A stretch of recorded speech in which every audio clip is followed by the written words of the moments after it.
Order in the court. Be seated.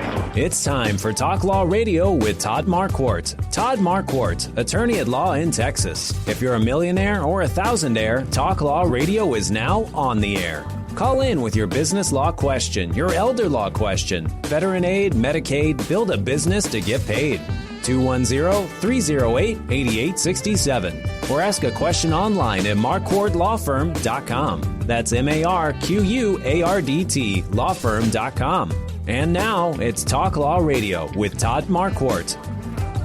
Welcome to Talk Law Radio. I'm Todd Marquardt. On the radio, on Facebook, on YouTube, and on talklawradio.com, you can find archived episodes where I talk about all areas of the law.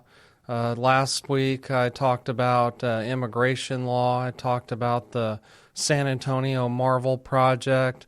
Talk about business law, estate planning law, elder law, trusts, probate.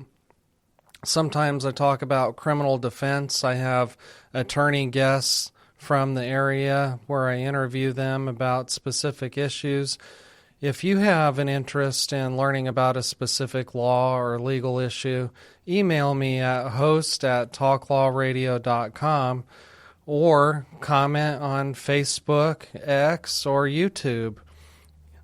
Today I'm talking about the Supreme Court case, United States versus Skermetti.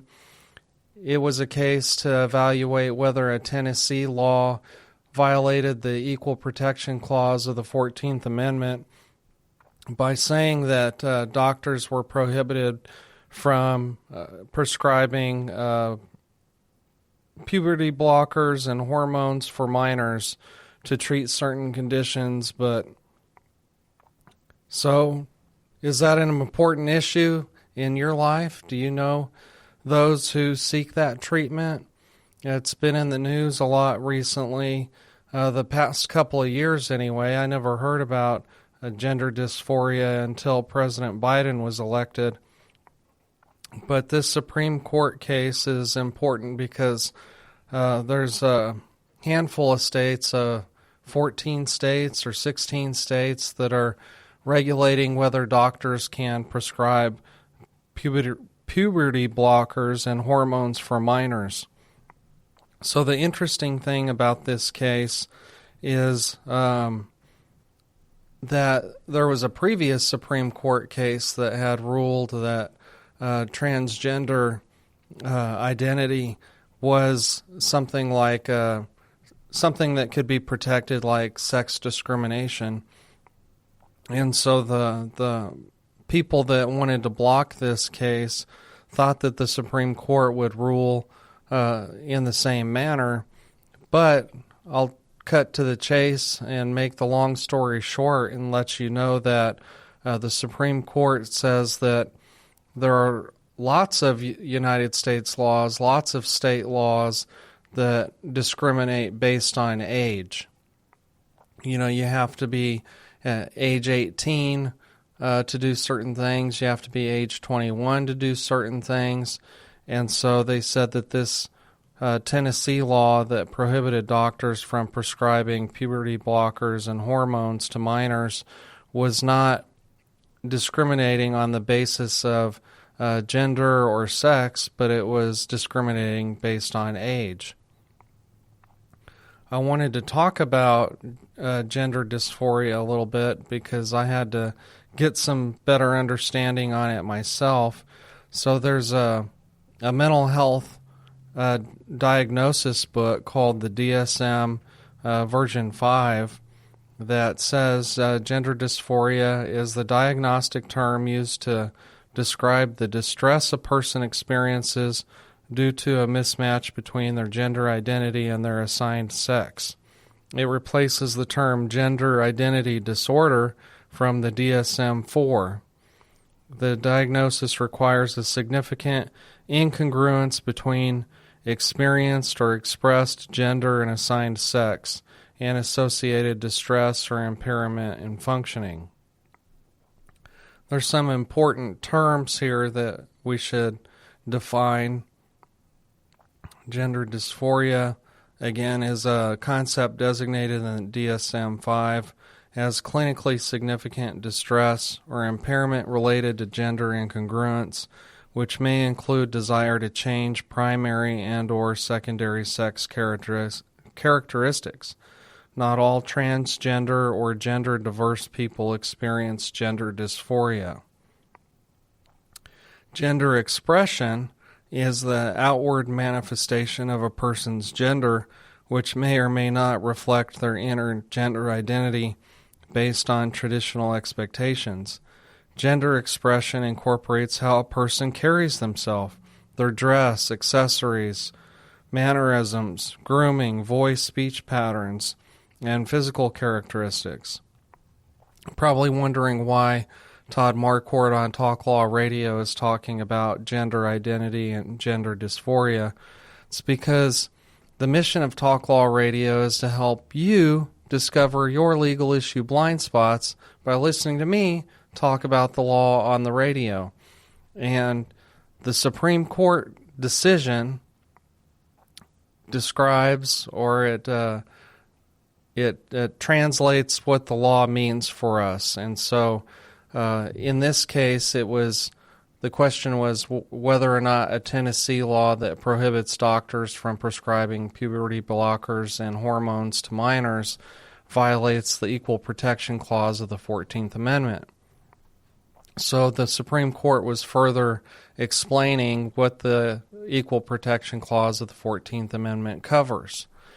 And it said that states are allowed to make laws that are rational for the health, safety, and welfare of its citizens.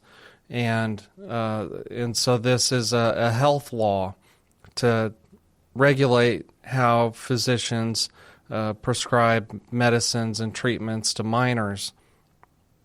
And so what do you think? Do you think that the state should regulate something like that? Do you think doctors should be able to do whatever they want?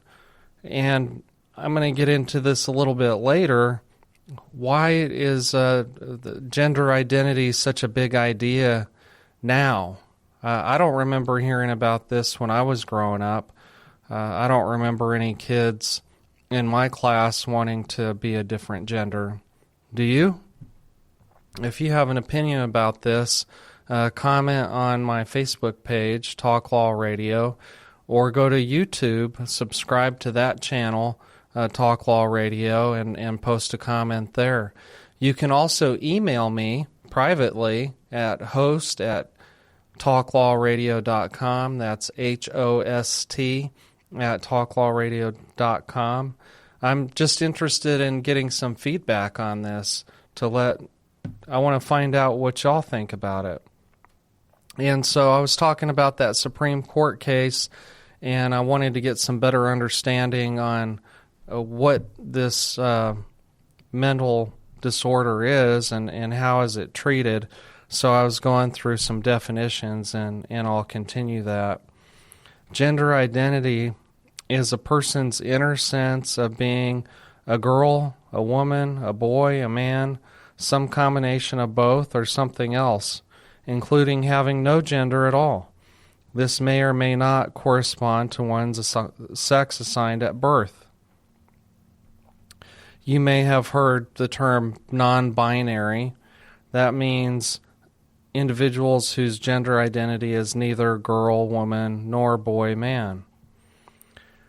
We also need to define sex or gender assigned at birth.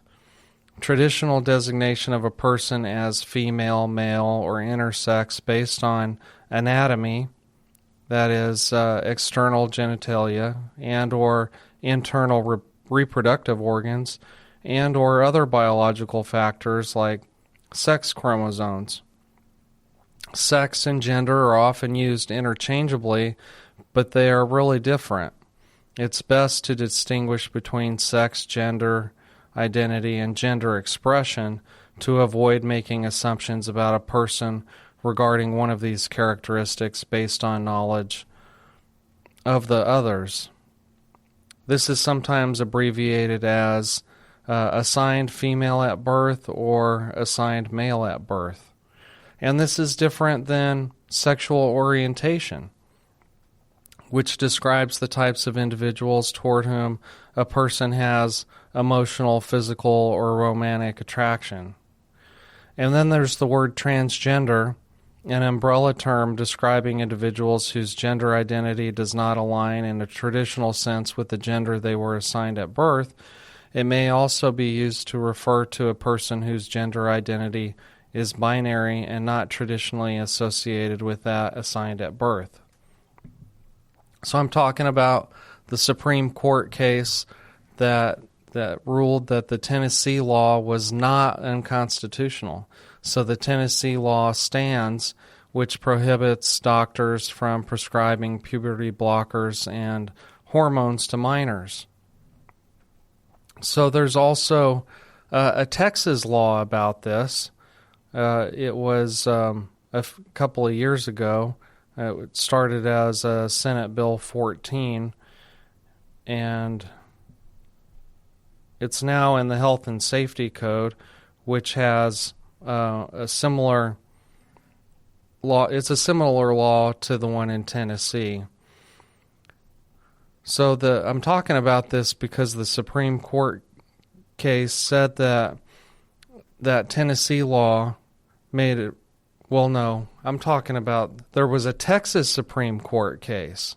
Okay, so the Texas Supreme Court also evaluated the Texas law, and the Texas Supreme Court said the legislature made a permissible, rational policy choice to limit the types of available medical procedures for children, particularly in light of the relative nascency of both gender dysphoria and its various modes of treatment, and the legislature's express constitutional authority to regulate the practice of medicine.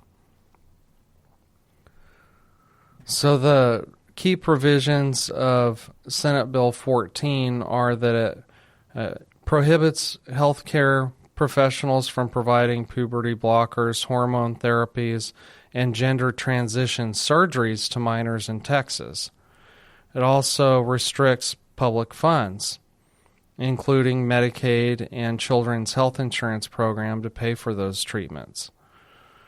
While banning these treatments, the law includes a provision for minors already undergoing treatment as of 2014.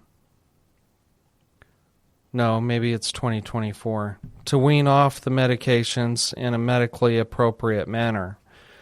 And the Texas Attorney General's office is tasked with enforcing the law and investigating potential violations, including those by out-of-state providers. So do you think that this is a protection for children, or do you think that this could lead to children not getting the treatment that they want?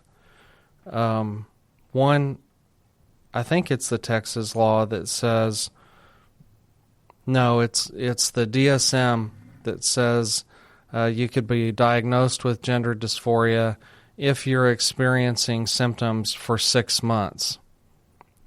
Well, I don't know about you, but in my experience, kids have phases that they go in and out of, and just because they're experiencing mental health trouble for a period of time doesn't mean that they will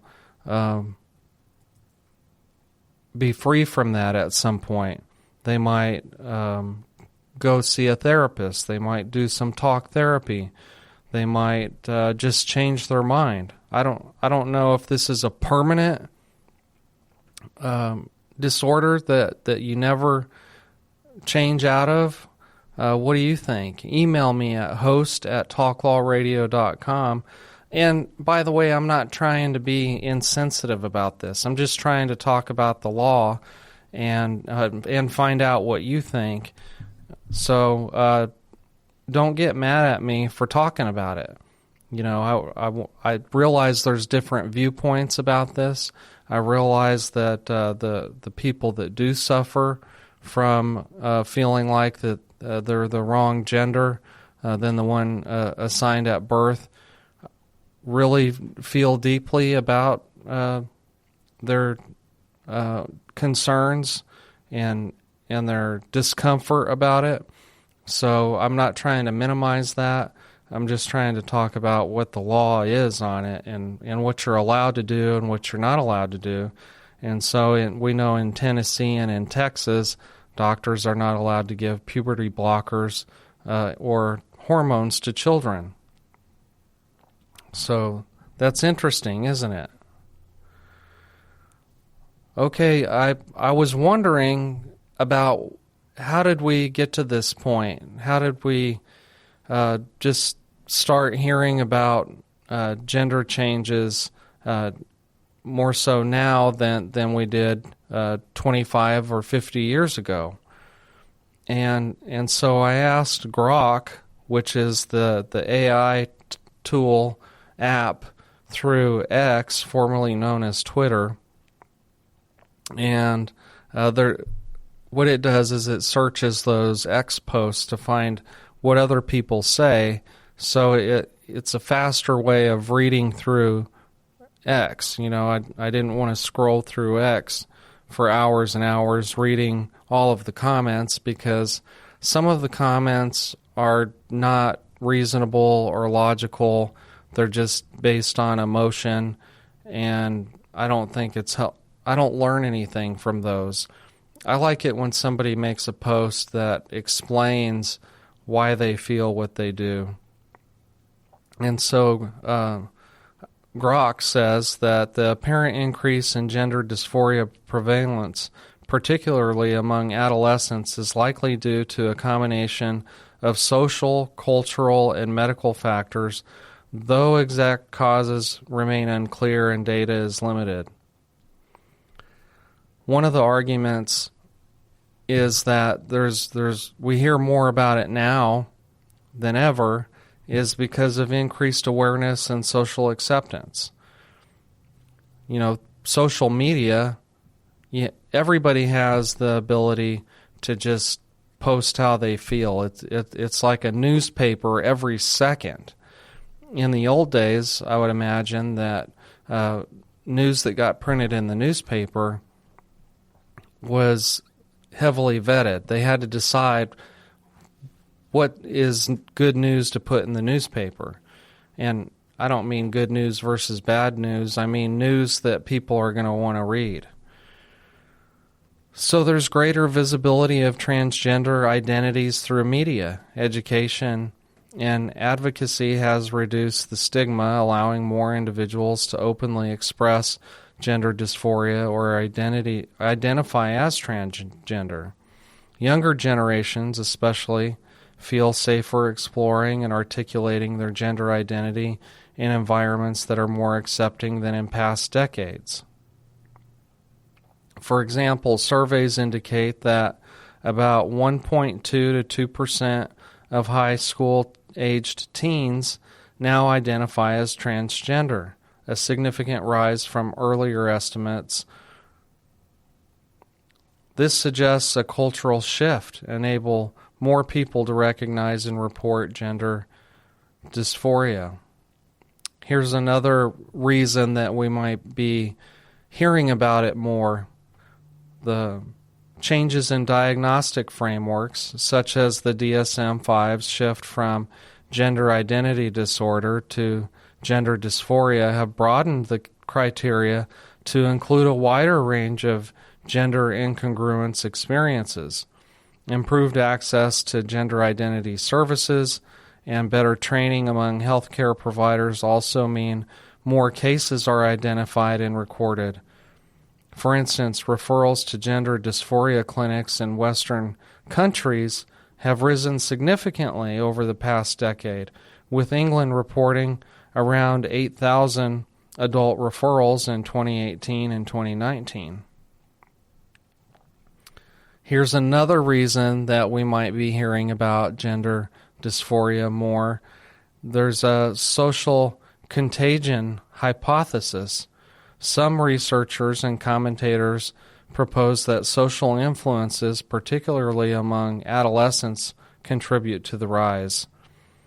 Some teens, especially those assigned female at birth, may identify as transgender due to peer influence or social media exposure.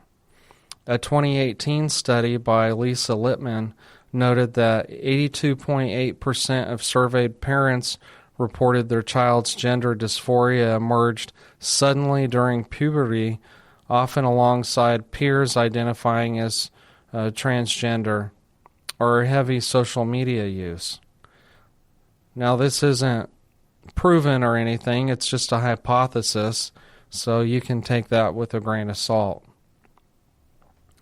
Some emerging research points to potential biological contributors, such as in utero exposure to endocrine disrupting chemicals, which may influence gender development.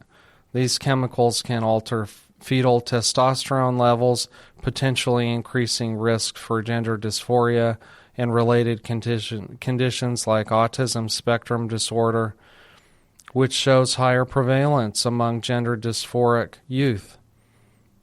Additionally, older parental age, particularly paternal, has been suggested as a factor, though evidence is preliminary.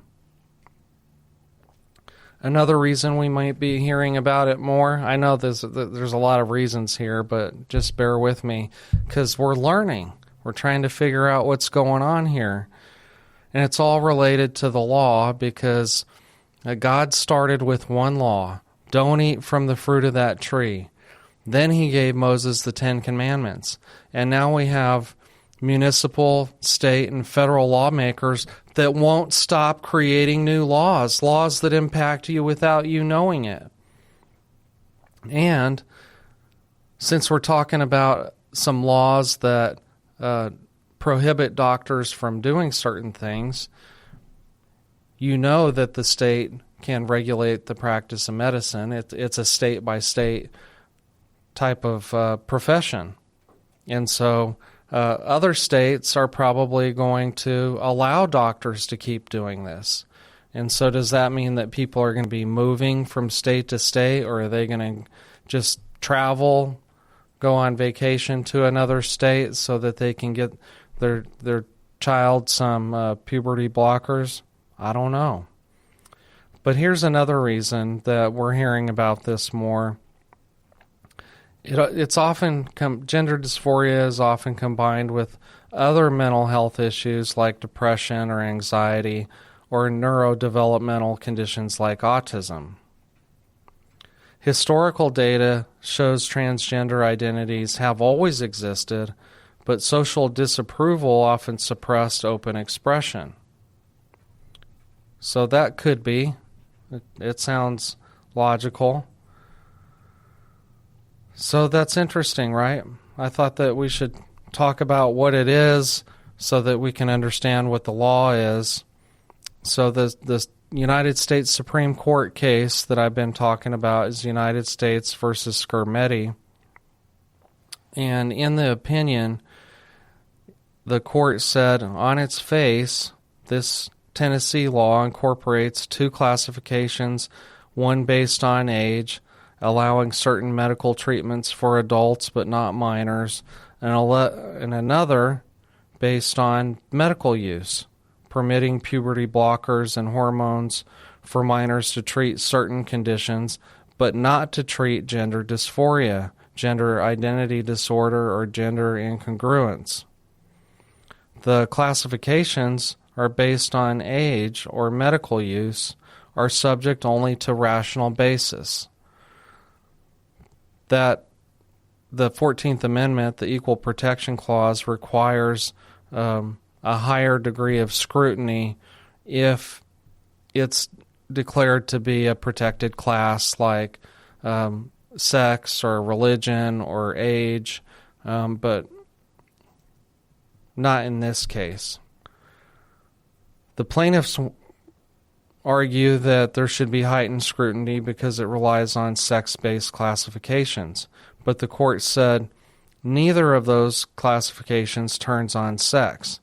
Rather, the law prohibits healthcare providers from administering puberty blockers or hormones to minors for certain medical uses, regardless of a minor's sex. So thank you for listening to Talk Law Radio today. Tune in on Saturday mornings if you want to hear about other laws. I try and mix up the episodes on Saturdays and Sundays. And you can always go to YouTube to see all of my content. And you can do me a big favor and subscribe to that channel. Also, join my friends in letting me know how you feel about these laws and how it might impact you. Thanks again. I'm Todd Marquardt on Talk Law Radio. I'll talk to you later.